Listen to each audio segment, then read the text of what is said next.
Wabash County Public Library Oral History Program,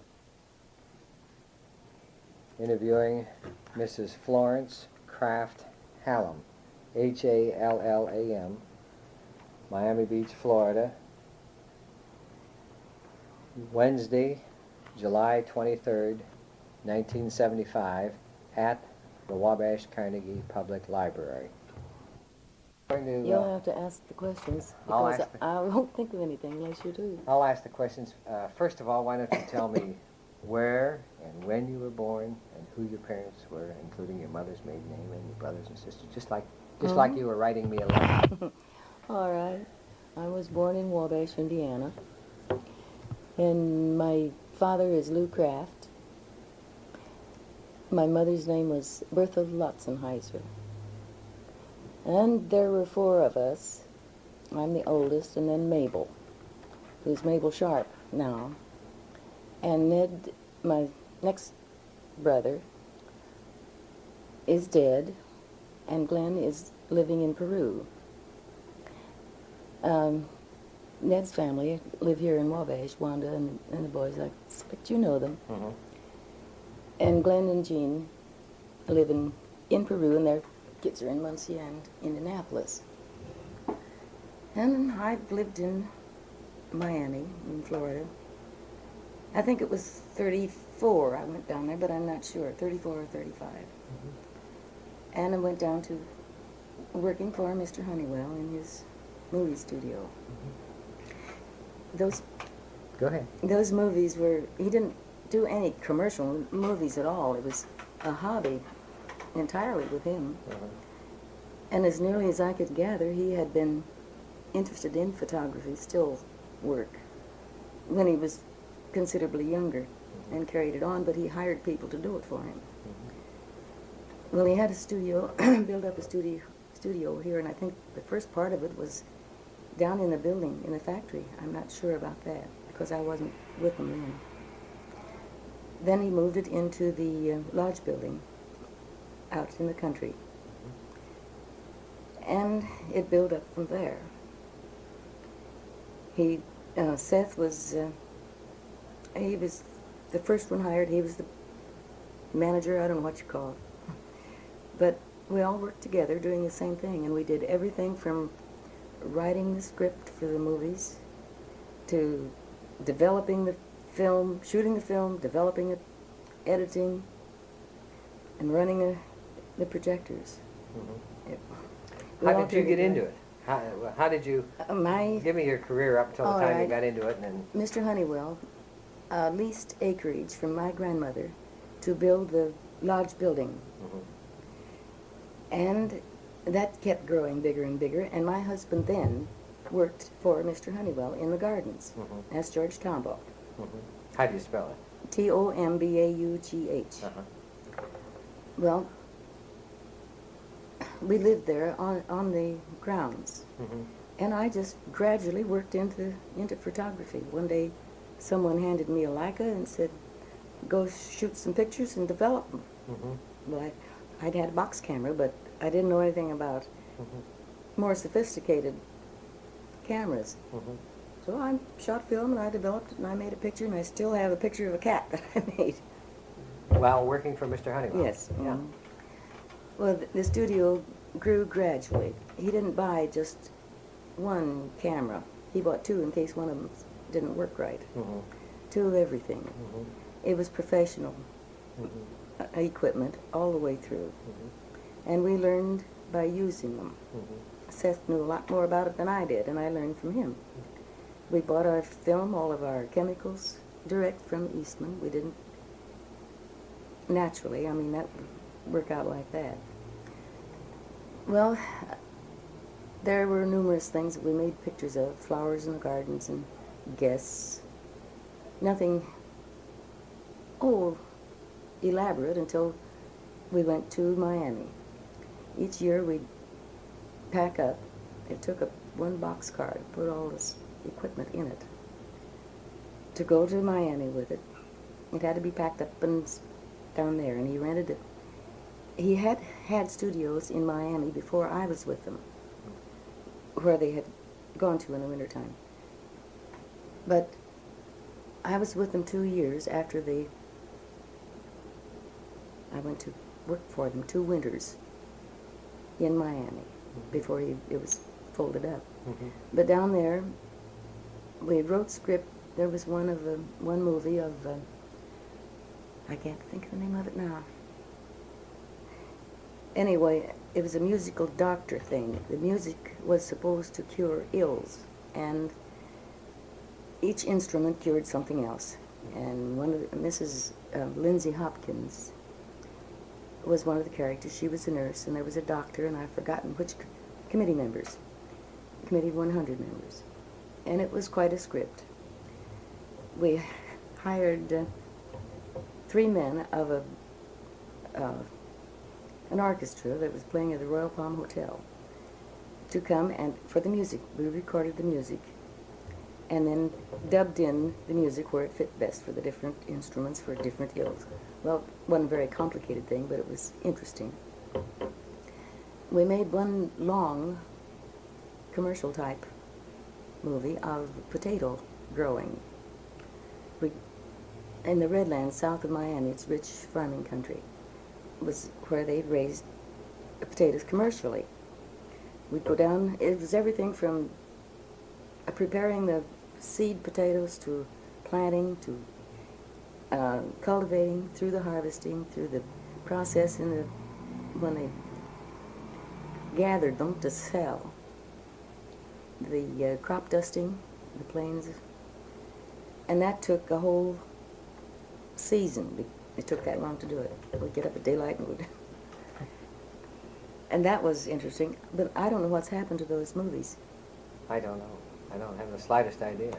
I haven't. Jim Martin was connected with the studio a while, and I don't know whether he ever acquired those movies or not. But those movies were unique in that it was sound too. Before, soundtracks were all on one film. Eventually we got into that, but at first the movie had to be made, the sound separate and dubbed in. And the projectors had to be changed, added to take the picture film up here and the sound film down here, and that had to be put together just right, or your soundtrack wasn't with the picture. He had those adapted for sound movies. What would we do with the movies? Show them Committee 100. They had a projection room at the Committee 100. And then that was men. I mean, there were no women allowed in there, but I was up in the projection booth running the projector part of the time. I'll be there. Tell me about Seth Larson and his brothers that we were discussing. Well, I don't know much about them except in the studio. I don't know anything of their home life, their family life.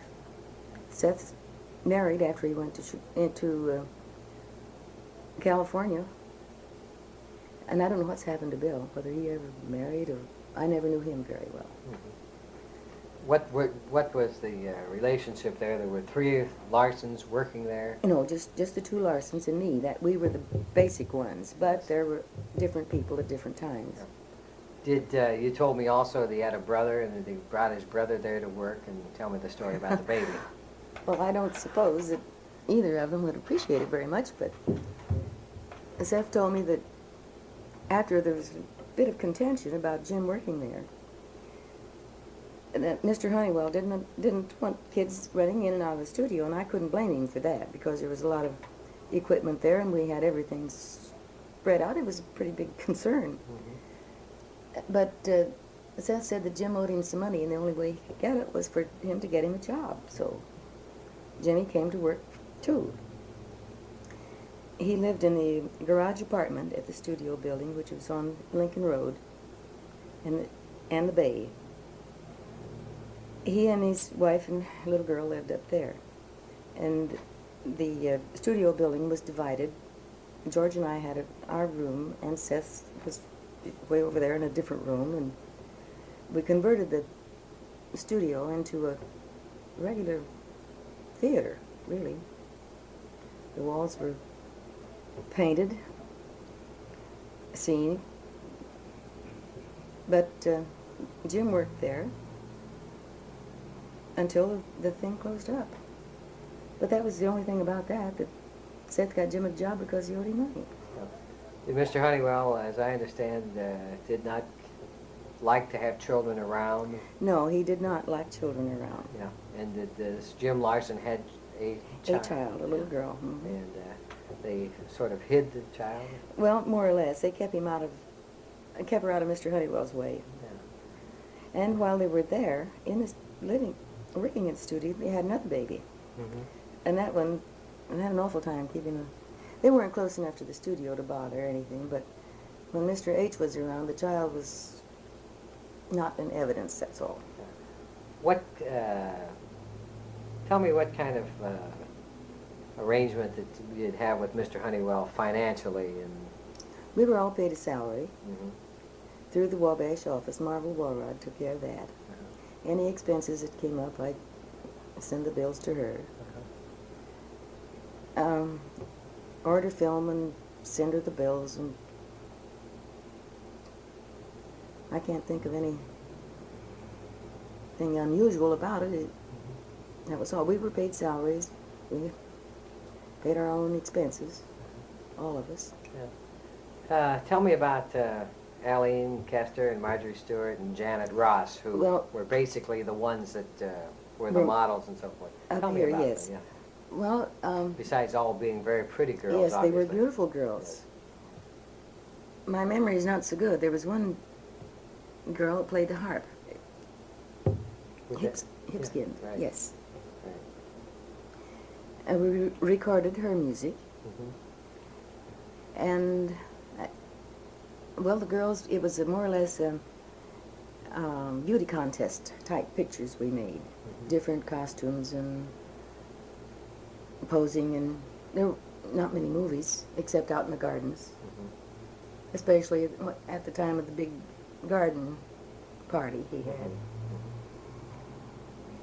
You'll just have to think of more to ask me because I can't remember.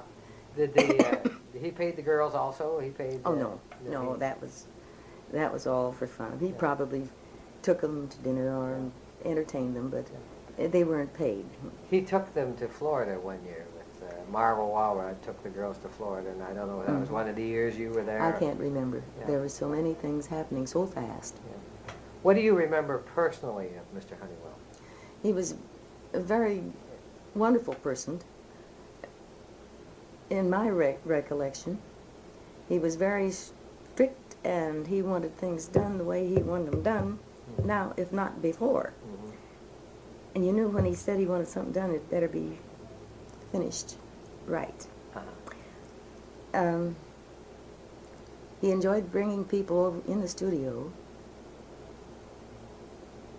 We showed films for them sometimes in there, but most of the films were shown at the Committee 100 when the women were invited, and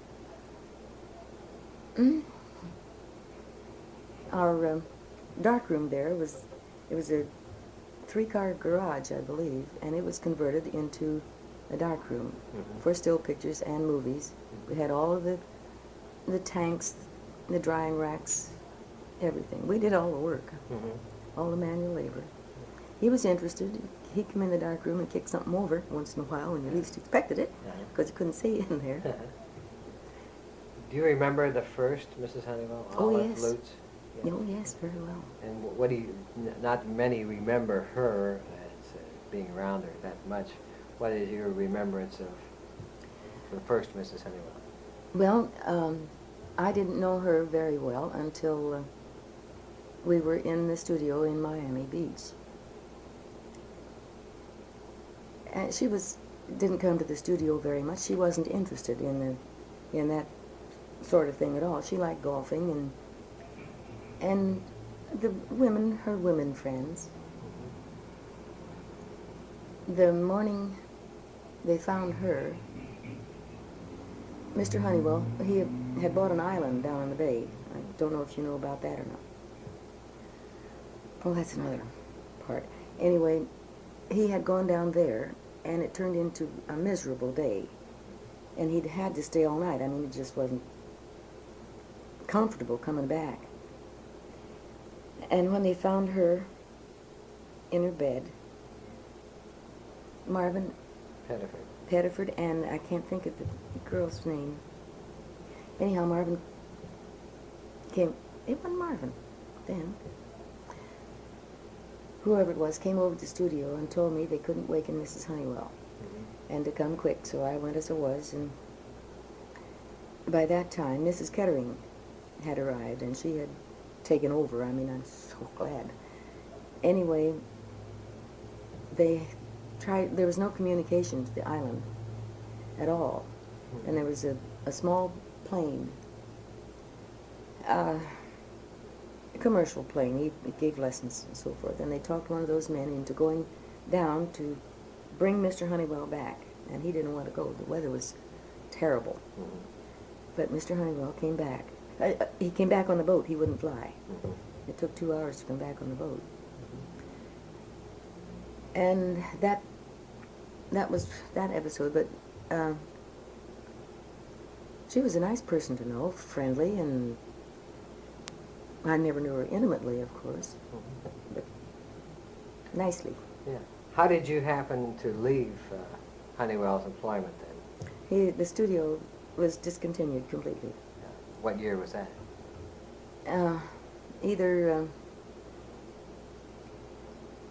37 or 38. I can't remember exactly. What did you do then? I was still married to George Tombaugh and divorced shortly afterward. I worked in, I went to work for Breeding Drugstore, Breeding's and Walgreens first, in their darkroom. They had 5 stores down there, and 3 of us did the darkroom photo finishing. And after that, I was at Breeding's, where they did all of their darkroom work, up in Hollywood.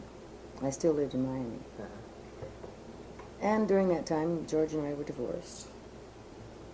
And while I was working at Breeding's, the rumor came around that they were going to discontinue their darkroom.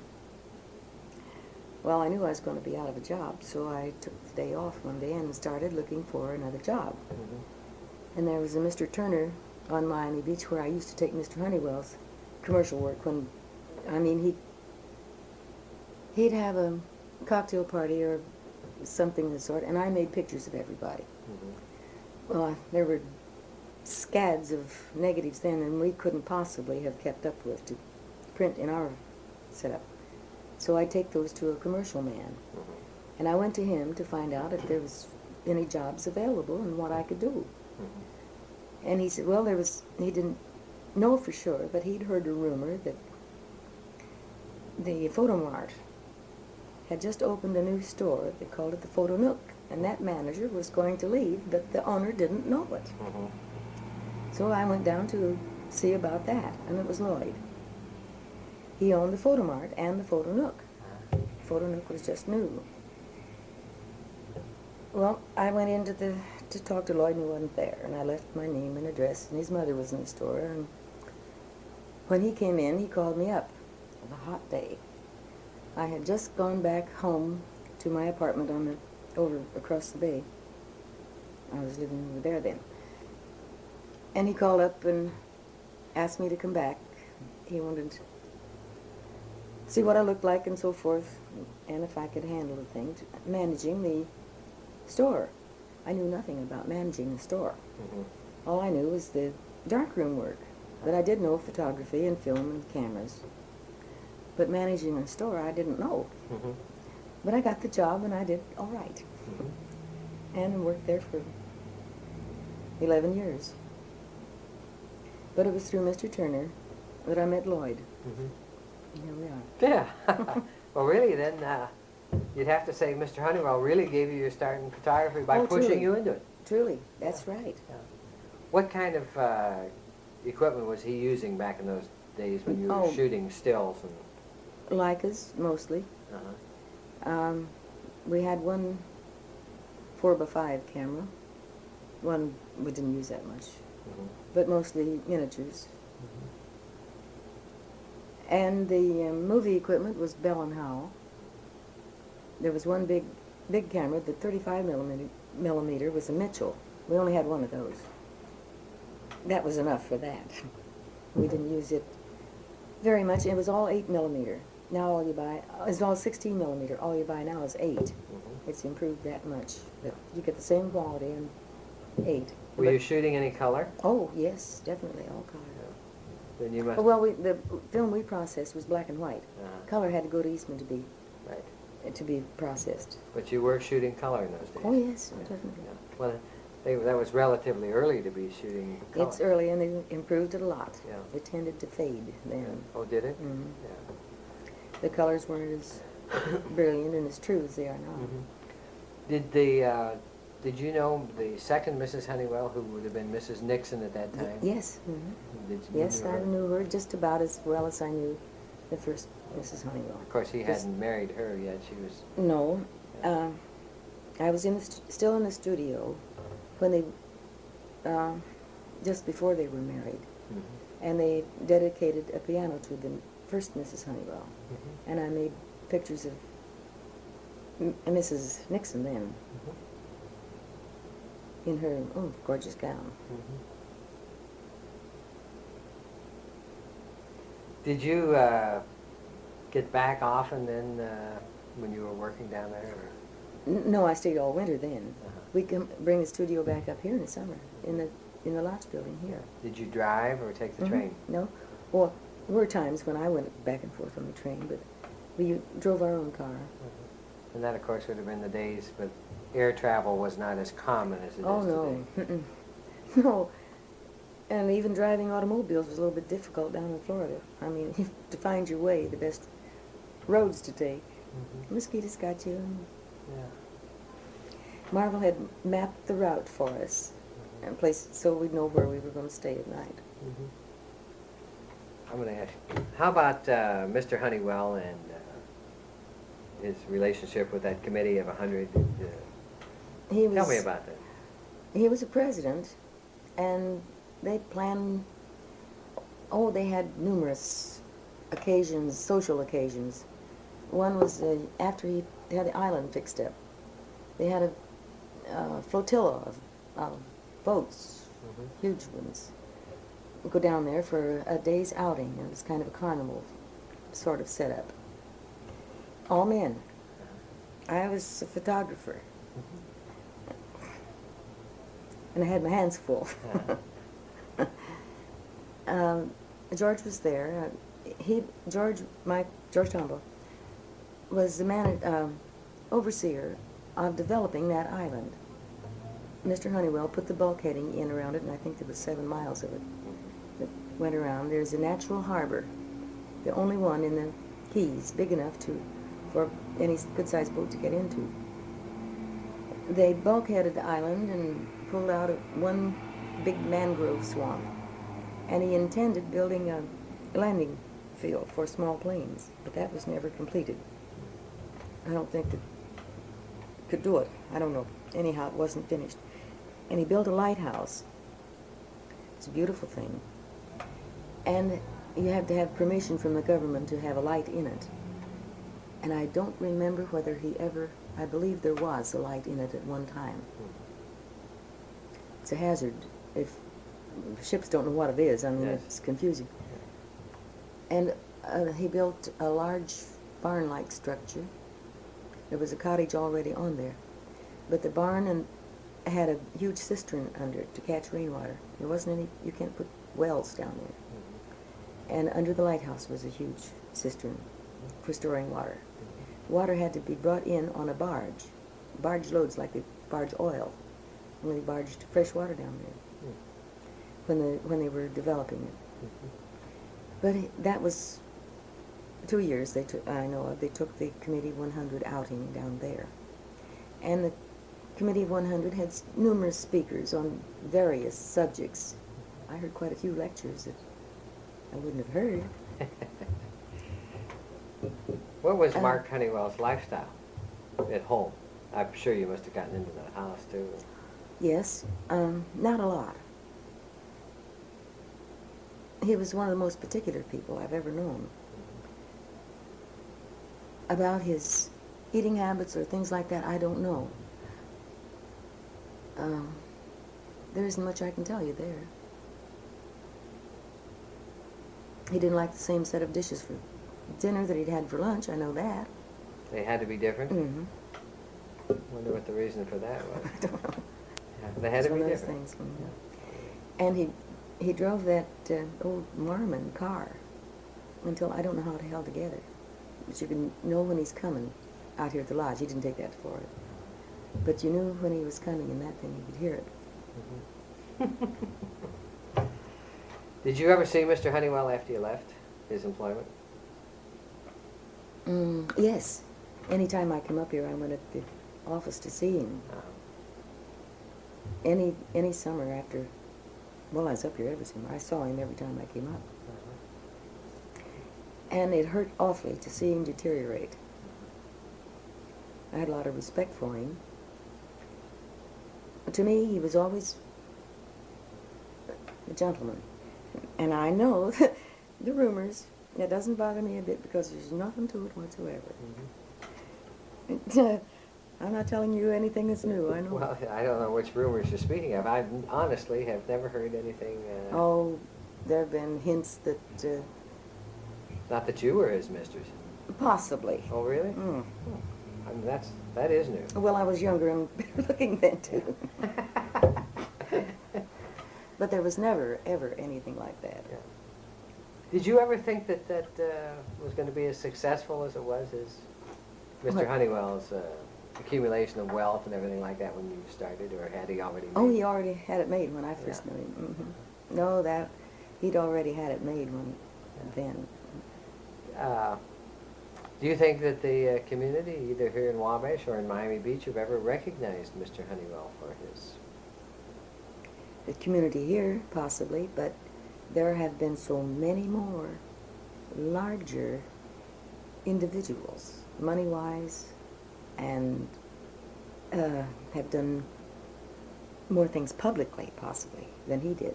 What he did, if there was anything down there, I don't know about it. But there were so many more down there that were so much bigger, so much more influential. Up here, possibly. On your own personal side, did you have a family then? No, No I had children? no children. Yeah. And what do you do today? I'm retired, thank you. Retired.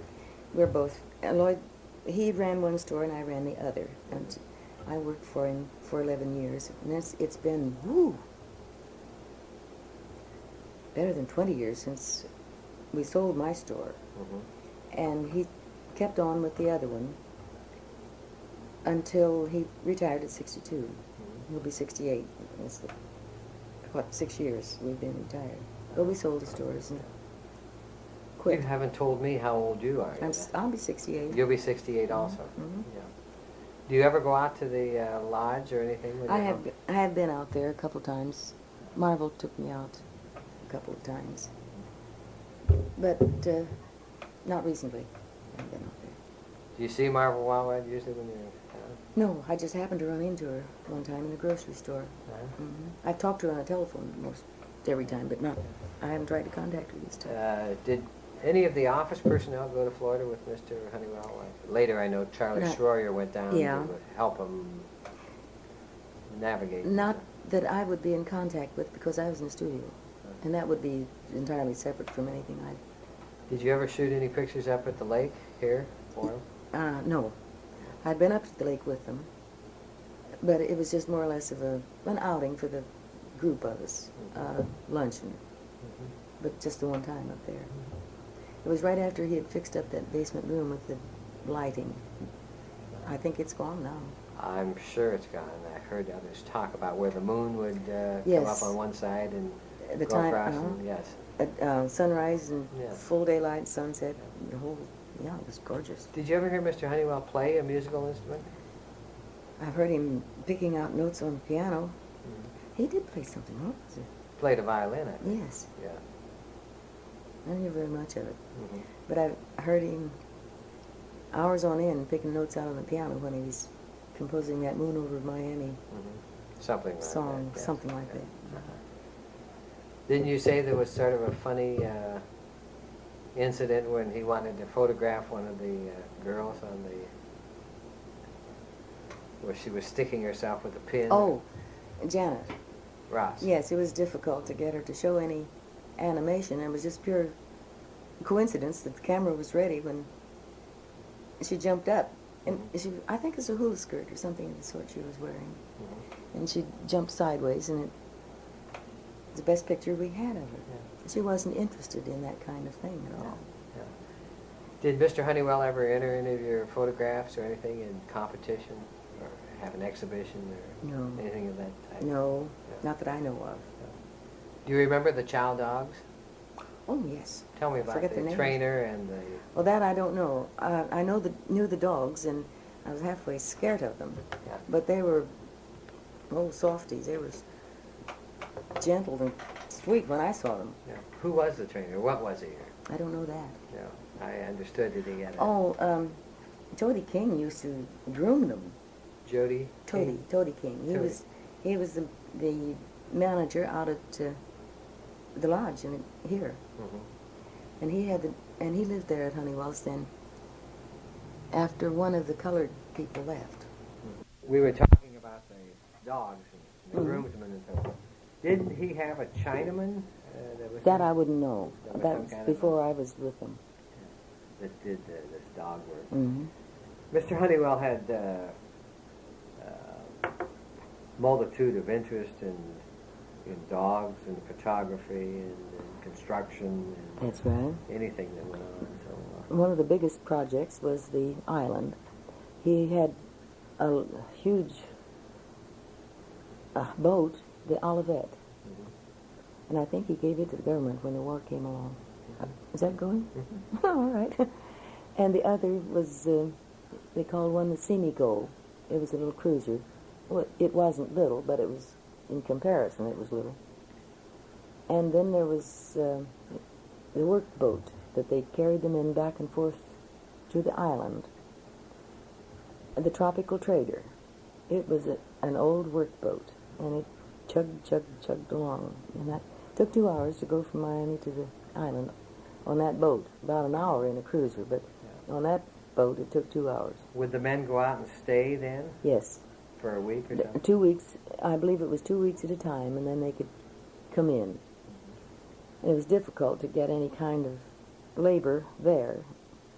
It was rough labor. Negroes a while, and then there were some white men that worked down there, and they were difficult to handle.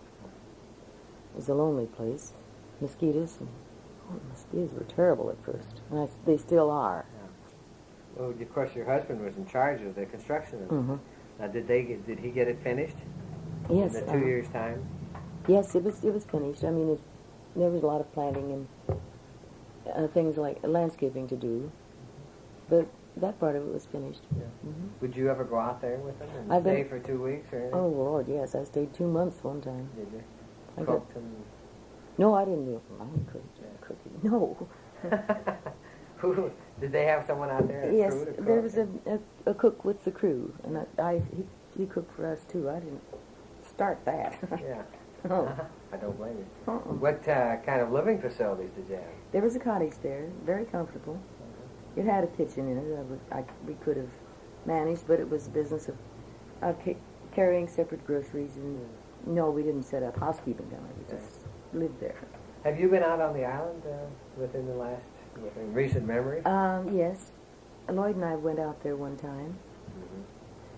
After Honeywell sold it, I've forgotten the name of the man who bought it, but he was kind of a recluse, an author. I can't remember his name.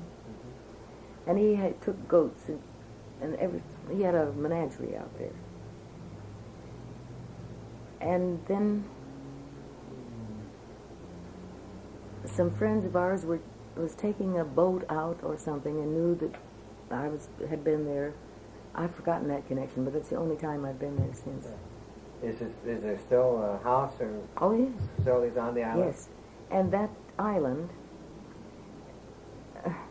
they call it the Ragged Keys. And I believe they call it the 6th or 7th Ragged Key. And from then on down, it's state park now. But that island is still privately owned. The only one that's really inhabitable. The others are just little mangrove swamp sprung up. Yeah. How many houses are there on the island? Just one, as far as I Still know, just unless the there's one? been Yeah. buildings since I was there. It was just one house, Yeah. cottage type. Still access is by water only. Oh yes, oh definitely.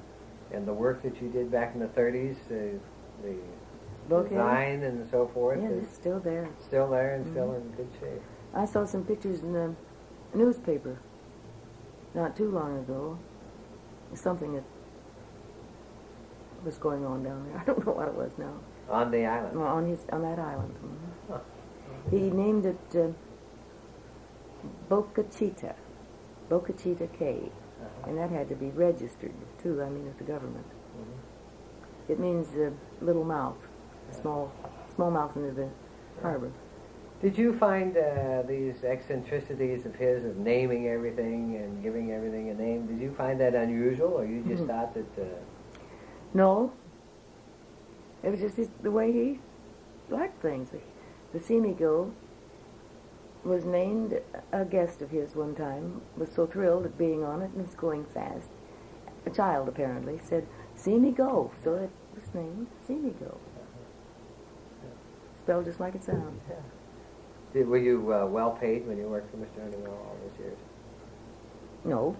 Not really? No, not really. No. In those times, $18 a week was pretty good money. But I had my own living came out of that. Clothes and food, and I didn't pay any rent. I mean, that wasn't it. But I found living down there, $18 a week didn't go very far. And I objected. So I got a little raise. What kind of money did he pay your husband? That was one of the things about Mr. Honeywell, that he was very chintzy when it come to paying anybody. Now that's a funny word to use, but he didn't overpay anyone. Not ever. I've heard that out of that you didn't get rich. And as long as you were loyal, you had a job forever. Yeah. You were loyal and you had a job. There were some things that you just didn't do. But like that what? was it. Crossing. Yeah. Or not do something that he wanted done. Obviously, he tolerated persons that drank. Yes, there was the carpenter that built all the things out of the hand-hewed railings and beams. Webb. You know him? Of him? And his family, there were 3 or 4 of them, and I believe 2 of them were dwarfs. And one son was, they lived here, was on some kind of drug. And he went berserk out there a couple times, but Honeywell put up with it. He knew about it. But, no, he did a lot of good for a lot of people that people don't realize, but the general public doesn't realize. Do you remember anything specific? Or? No. No, not there. They were building the lodge when Mr. Webb and his... one thing popped into my mind. He had a beautiful formal rose garden. You've been out there, I'm sure. And I've seen the photographs taken in 1939 also, when the gardens were... I made a lot of those pictures. Have you, in the clubhouse there, in one room upstairs, there's a picture of Mr. Honeywell holding a camera up. Do you remember seeing that? No, I don't. Well, I made that picture. You made that I don't know if it's still there or not. One time, the first Mrs. Honeywell was having a dinner party or a luncheon or something, and she wanted some roses, and she came out and got them. Mr. Honeywell didn't raise Cain, but the old fellow that raised the roses, that was his department. She butchered his rose bushes, and he raised Cain. Yeah. But Mr. Honeywell didn't. I mean, I can't think of that. I'm getting old. My memory's getting... The man that took care of his roses? Yes. I've never run across it. I noticed there's a picture when I think Governor Schricker was there. Yes. Do you remember that? For that garden party. You remember that? Did you take the pictures that day? Very likely. Yeah. When you're busy doing that, you don't pay any attention to who the pictures are of. There were color pictures Mhm. of the formal gardens and Mhm. Mr. Honeywell and the governor riding in a carriage, a horse-drawn carriage. I remember that, but as I say, when you're taking pictures, you're too busy doing it to really pay attention to who the people are. Well, I think that's extremely interesting that Mr. Honeywell really got you a career, didn't he? Truly did. Yeah. I wouldn't have been in photography if it hadn't been for him. Yeah. And at that time, you had to have a state license if you were doing commercial photography. Huh. Well, Mr. Honeywell gave me a letter so that I got my state license. I still have copies of those things back in the 30s. Where was your family home, where you grew up as a little? Wabash. I mean, in town or? No, up across the road from the Chippewa School. Yeah. Well, in other words, is that corner piece of property there is the old family home? Well, my dad owned part of it, and his mother, my grandmother, owned the rest of that, from the school up to the sand road, from the crossing there where Launder's house was, clear up to the sand road. That belonged to my father and grandmother, and she leased my grandmother's place, all except the area right around the house. Yeah. At first, a 99-year lease thing. Yeah. Now, you grew up in that little house right there at the corner. No, that was Launder's. My dad built the house that is directly north of the school, on the same side of the road. We lived. That's where I grew up. It's right in That that. huge farmhouse there. Yes. Mm-hmm. Where The one that Isles lived now. Summerlin's lived in it. Summerlin's, yeah. After Dad sold it. Yeah. Dad built that house, the original one. It burned down, and then they rebuilt it. But that's where I grew up, in that house, and in the one that's directly across where the filling station is. Dad started a filling station. And the little house that's next to the filling station. Yeah, that was our home place. Sharon showed me the photographs last night of the filling station I think With that Ned. must have been your dad and Ned. And Ned. Yes, at the filling station out there. I think gas was 14 cents a gallon, then, she Something said. like that. That's going into the county history, incidentally. Yes, I saw that. You see the Sharon's work that she did on she it? did a tremendous Yeah, amount of work. I thought she did a great job with it. Was there ever any controversy in the family over leasing the ground or anything to Honeywell? No. Dad finally sold all but just the area around the house. And that's where the golf course is. Now, is that a relative that runs the gas station now? No, That's I don't know who it is. completely foreign. Yes, I don't know who owns it anymore. To go to Chippewa School, and basically all you had to do was walk either down the street or across the street. That's right. Across the road, I should say. And my father went to that school, I mean, all his life. And Jerry and Denny both went there. So the whole 4 generations went to that one school. Yeah. Now it's gone. It's gone. Yeah, I presume you see that when you come in. I'm glad it is. The last time I saw it, it was boarded up and looked terrible. Well, you've got a change, I think, in education as well as anything else. Yes, they built a gymnasium on it the year after I graduated. That's how far back that was. That's how far back it goes, huh? Well, I think that's extremely interesting. And I think that that's extremely interesting in that you sort of grew into a job as a photographer and made a life's career out of it. That's right. All from the Honeywell experience. But, have you been to the gardens lately at all? No, I haven't been out there in several years. You should, because they're positively beautiful. I imagine so, and I suppose the lodge building is The lodge, they just closed it up, I suppose. yes, it's closed, and they've after Mrs. Honeywell died, the family had the option of taking whatever furniture they wanted from the lodge. And I know that the Nixons and the relatives took which is right, I think. That was her will, and that was her wishes. One thing that I had to do there, he bought a complete set of spode dishes, and I had to unpack them and put them in the cupboards. I was scared to death of breaking a piece of it, but it's beautiful. The lodge itself was intriguing. One room was an Anne Hathaway replica of her cottage. Mm-hmm. It was beautiful. And the garage part is where we made the studio. Uh-huh. You can still see it's still visible where Well, they boarded that up. And, I was a jack of all trades uh-huh. in that. I made all the drapes that hung around that studio room.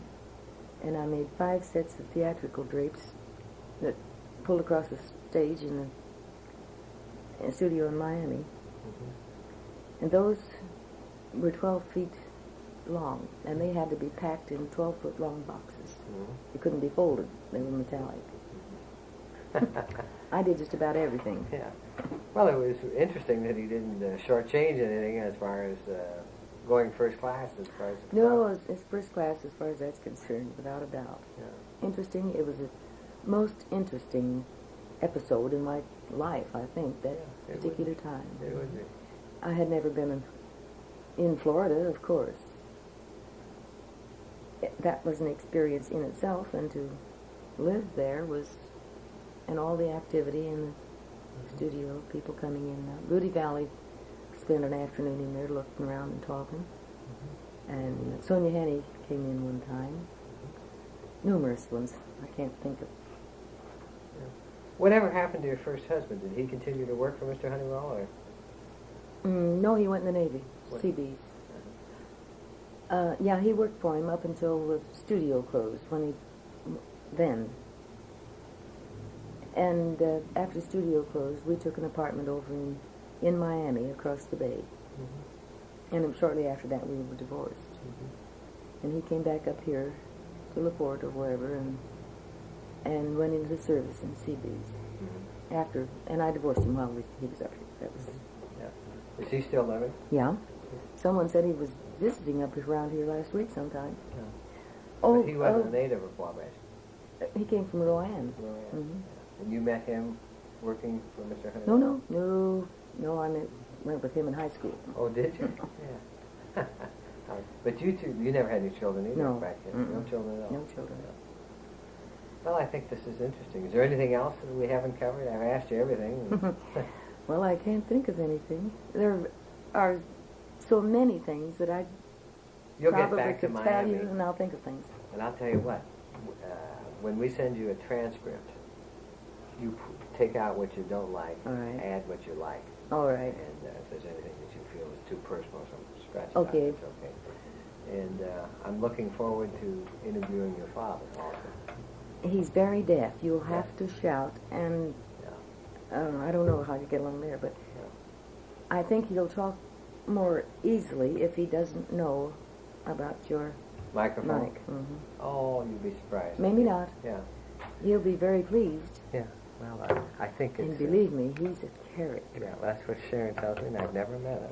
And I'm looking forward to it. He'll tell you things that... That we should hear. Mm-hmm. Good. I think that we'll close this interview, and I want to thank you again, Well, you're very Florence. welcome, and I hope that This it's has usable, been some of it. extremely interesting. And as I say, I'll send it to you at this address right there. All right.